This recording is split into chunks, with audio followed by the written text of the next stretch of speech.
Hello friends, मैं गौरवदेव Bharat GS academy में आप सभी का स्वागत करता हूं। सबसे पहले सभी को राधे राधे, जय श्री राम। चलिए आज की क्लास में हम लोग फिजिक्स में देखेंगे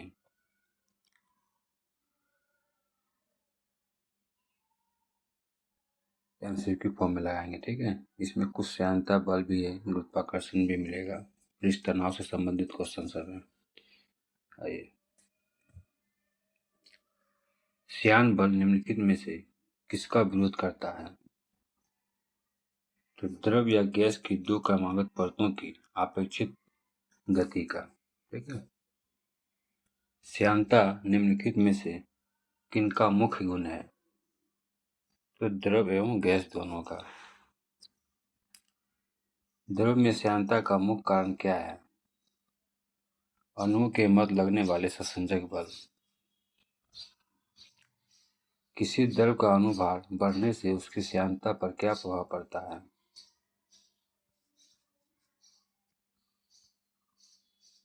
तो क्या होता है? श्यानता क्या होता है? बढ़ती है। गैस में श्यानता का मुख्य कारण क्या है? एक परत से दूसरी परत में अणुओं का हस्तांतरण। गैसों की श्यानता द्रवों की तुलना में कैसी होती है? बहुत कम। तरलता और श्यानता के बीच कैसा संबंध होता है? दोनों एक दूसरे से व्युत्क्रमानुपाती होते हैं। एक आदर्श तरल की श्यानता और संपीड़ितता पर क्रमशः कितनी होती है? दोनों शून्य होता है। प्रकृति में आदर्श द्रव के निकट सबसे निकट किसे माना जाता है? जल को। तापमान बढ़ने पर द्रव और गैसों की श्यानता पर क्रमशः क्या प्रभाव पड़ता है? द्रव घटती और गैस बढ़ती है।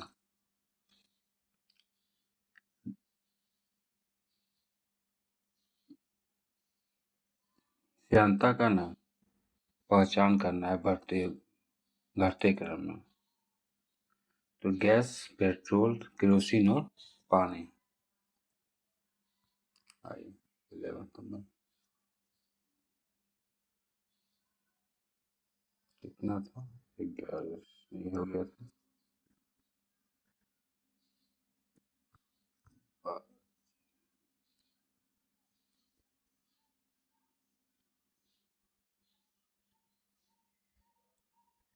श्यानता गुणांक का SI मात्रक क्या होता है?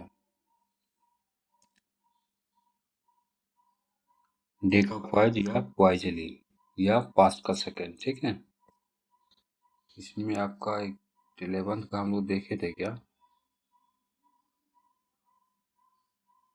11th में श्यानता जो घटते क्रम में बता रहा है ना, इसका आपका ये सी हो जाएगा। शहद, पानी, केरोसिन, पेट्रोल और गैस श्यानता का घटते क्रम में। ठीक है, बी नहीं होगा।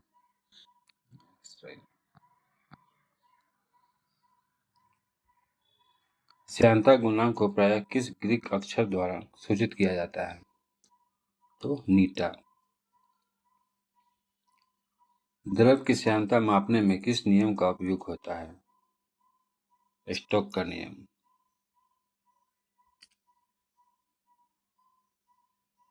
द्रव के कण वायु में तैरते हुए क्यों प्रतीत होता है तथा बहुत धीरे धीरे नीचे आते रहते हैं? तो वायु की श्यानता के कारण। जब कोई वस्तु किसी श्यानता दर में गिरती है तो अंत में वह जिस नियत वेग से गिरने लगती है तो उसे क्या कहते हैं? उसे सीमांत वेग कहते हैं। सीमांत वेग की अवस्था में वस्तुओं पर कार्य करने वाले सभी बलों का योग कितना होता है? शून्य होता है। सीमांत वेग वस्तु की त्रिज्या के वर्ग के डैश होता है। अनुक्रमानुपाती होता है। द्रव का ऐसा प्रवाह जिसमें द्रव का प्रत्येक कण उस बिंदु से गुजरता है जिससे पहले वाला कण गुजरता था, क्या कहलाता है? ये धारा रेखीय प्रवाह कहलाता है।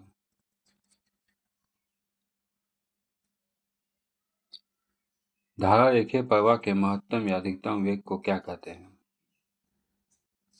उसे क्रांतिक कोण कहते हैं।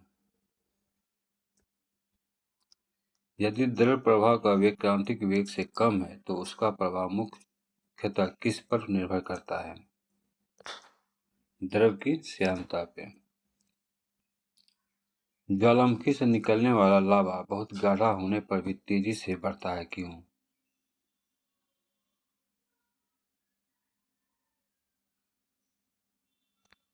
उसका घनत्व अपेक्षाकृत कम होता है। ठीक है।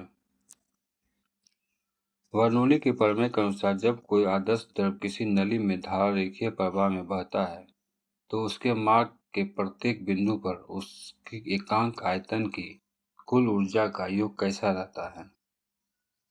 तो नियत रहता है। ठीक है। बर्नौली के प्रमेय के अनुसार नली में गतिज ऊर्जा के बढ़ने पर दाब पर क्या प्रभाव पड़ता है? दाब घटता है। बर्नौली के प्रमेय निम्नलिखित में से किस भौतिक सिद्धांत पर कार्य करते हैं? ऊर्जा संरक्षण के सिद्धांत पर।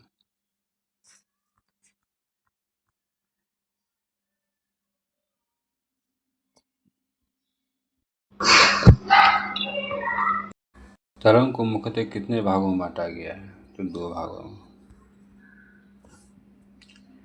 वे तरंग जो किसी पदार्थिक माध्यम ठोस द्रव गैस में संचरण करती है क्या कहलाती है? तो यांत्रिक तरंग। यांत्रिक तरंगों के मुख्यतः कितने भागों में बांटा गया है? तो 2 भागों में। जब तरंग गति की दिशा माध्यम के कणों के कंपन करने की दिशा के अनुदेशित होती है तो उससे कौन सी तरंग कहते हैं? ये अनुदैर्ध्य तरंग कहते हैं इसको।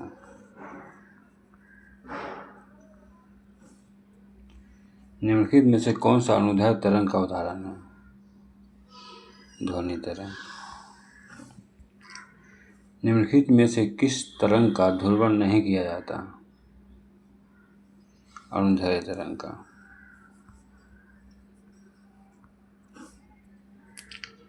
जब तरंग गति की दिशा माध्यम के कणों के कंपन करने की दिशा के लंबवत होती है तो इस प्रकार के तरंगों को क्या कहते हैं? अनुप्रस्थ तरंग कहते हैं इसको। वैसी तरंग जिसके संचरण के लिए किसी माध्यम की आवश्यकता नहीं होती क्या कहलाती है? इसे विद्युत चुम्बकीय तरंग कहते हैं। विद्युत चुम्बकीय तरंग कहाँ संचित हो सकती है? निर्वात में भी हो सकता है। सभी विद्युत चुम्बकीय तरंगें किस वेग से चलती हैं? प्रकाश के वेग के बराबर। सभी विद्युत चुम्बकीय तरंग किसकी बनी होती है?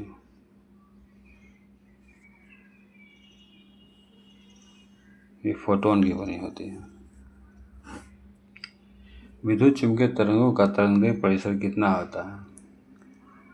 ये नंबर हो जाएगा इसका।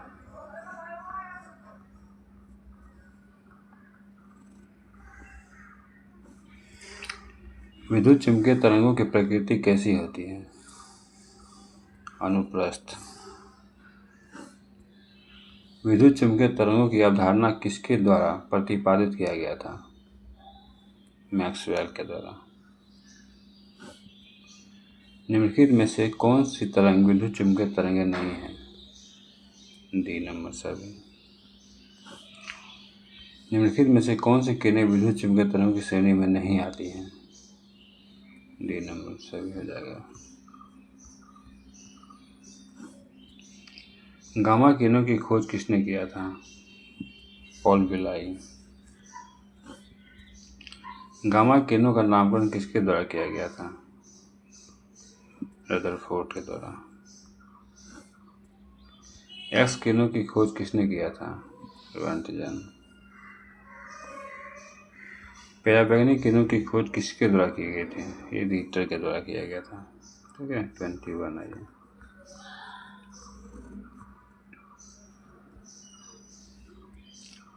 देश विकिरण की खोज किसने किया था? ये न्यूटन किया था। अवरक्त विकिरण की खोज किसने की थी? हर्शल। लघु रेडियो तरंग या हर्ट्ज तरंगों की खोज किसने किया था? Heinrich hertz. दीर्घ रेडियो तरंगों की खोज किसके द्वारा किया गया था? मार्कोनी के द्वारा। अब 30 आ जाए। किसी कारक द्वारा उत्पन्न विक्षोभ के आगे बढ़ने की प्रक्रिया को क्या कहते हैं? ये तरंग गति कहते हैं।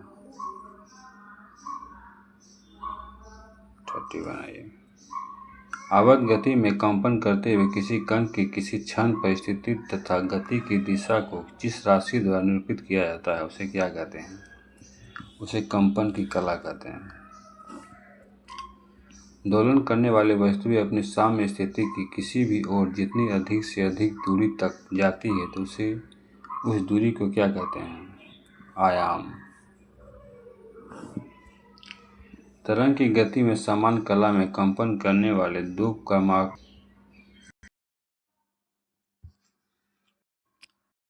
पदार्थ का वह गुण जिसके कारण वह बाहरी बल से उत्पन्न परिवर्तन को विरोध करता है और बल हटाने पर मूल अवस्था में वापस आ जाता है क्या कहलाता है? तो प्रत्यास्था कहलाता है। विरूपण बल की वह सीमा जिससे अधिक बल लगाने पर पदार्थ की प्रत्यास्था गुण समाप्त हो जाती है क्या कहलाती है? तो प्रत्यास्था की सीमा कहलाती है।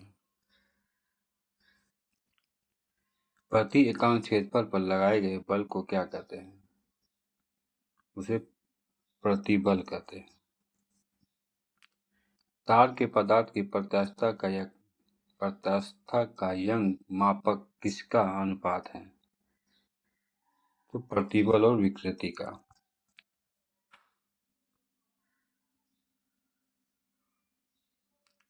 हुक के नियम के अनुसार प्रत्यास्था की सीमा में किसी वस्तु में उत्पन्न विकृति उस पर लगाए गए प्रतिबल के मतलब किसके समान होता है? तो अनुक्रमानुपाती होती है। प्रत्यास्था गुणांक का SI मात्रक न्यूटन मीटर होता है जिसे और किस नाम से जाना जाता है? इसे पास्कल भी कहते हैं। यदि विकृति अनुदैर्ध्य हो तो प्रत्यास्था गुणांक को क्या कहेंगे? यंग का प्रत्यास्था गुणांक कहेंगे। अपरूपण विकृति के लिए प्रत्यास्था गुणांक को क्या कहा जाता है? तो दृढ़ता गुणांक कहते हैं उसको। जब कोई वस्तु एक निश्चित पथ पर एक निश्चित समय अंतराल के पश्चात बार बार अपनी पूर्व गति को दोहराती है तो उसे क्या कहा जाता है? उसे आवर्ती गति कहते हैं। किसी पिंड की साम्य स्थिति के इधर उधर गति करने को क्या कहा जाता है? दोलन या कंपनिक गति। कंपन करने वाली वस्तुओं का एक सेकंड में जितने कंपन करती है उसकी क्या कहते हैं? तो आवृत्ति कहते हैं। आवृत्ति का SI मात्रा क्या होता है?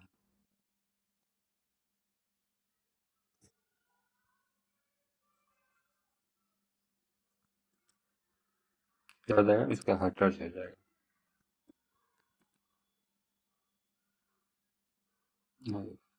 15 देख लेते हैं। सरल आवृत्ति गति में वस्तु का त्वरण माध्यम स्थिति से वस्तु के विस्थापन के अनुक्रमानुपाती होता है और उसकी दिशा हमेशा किस ओर होती है? तो मध्यमान स्थिति की ओर। सरल आवृत्ति गति करने वाले कण जब अपने मध्यमान स्थिति से गुजरता है तो उस पर कार्य करने वाले बल पर कितना होता है? 0 होता है। सरल आवृत्ति गति के मध्यमान स्थिति पर कण का वेग कैसा होता है? तो अधिकतम होता है। सरल आवृत्ति गति के मध्यमान स्थिति पर कौन सी ऊर्जा होती है? इसमें स्थिति ऊर्जा हो जाएगा।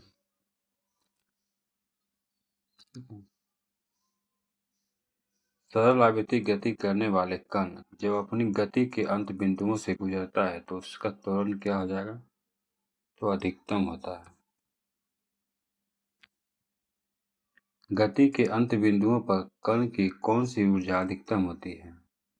तो स्थिति ऊर्जा।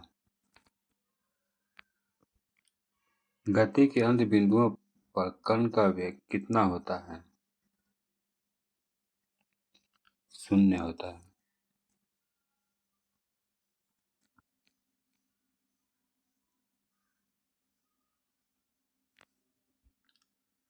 यदि कोई लड़की झूला झूलते झूलते खड़ी हो जाए तो उसका गुरुत्व केंद्र ऊपर उठने के कारण प्रभावी लंबाई घट जाएगी, जिससे झूले की आवृत्ति पर क्या प्रभाव पड़ेगा? क्या प्रभाव पड़ेगा? इसका आवर्त है ना, ये घट जाएगा इसका। ठीक है, नेक्स्ट आइए। यदि झूलने वाली लड़की की बगल में कोई दूसरी लड़की आकर बैठ जाए तो आवर्तकाल पर क्या प्रभाव पड़ेगा? इसमें कोई प्रभाव नहीं पड़ेगा। ठीक है। किसी लोलक घड़ी को पृथ्वी तल से ऊपर या नीचे ले जाया जाए तो जी का मान कम होने के कारण घड़ी का आवर्तकाल क्या होगा? तो घड़ी का आवर्तकाल जो है ना बढ़ जाता है। यदि लोलक घड़ी को उपग्रह पर ले जाए जहां भारीनता के कारण जी बराबर 0 हो तो घड़ी का आवर्तकाल कितना हो जाएगा? तो अनंत हो जाएगा ये। पृथ्वी के केंद्र पर गुरुत्वीय त्वरण जी का मान 0 होता है, इसलिए वहां सरल लोलक का आवर्तकाल कितना होगा? अनंत हो जाएगा। गर्मियों में लोलक की लंबाई बढ़ जाने के कारण आवर्तकाल बढ़ जाती है, जिससे घड़ी पर क्या प्रभाव पड़ेगा? घड़ी सुस्त हो जाती है। वही ठंडी में न बढ़ जाएगी, स्थिर हो जाता है। चंद्रमा पर लोलक की घड़ी ले जाने पर उसका आवर्तकाल बढ़ जाता है, क्योंकि चंद्रमा पर जी का मान पृथ्वी के जी के मान का कितना गुना होता है? तो 1/6। यदि किसी सरल लोलक की लंबाई 2% की वृद्धि कर दी जाए तो उसके आवर्तकाल में कितनी प्रतिशत की वृद्धि हो जाएगी? तो 1% की। ठीक है।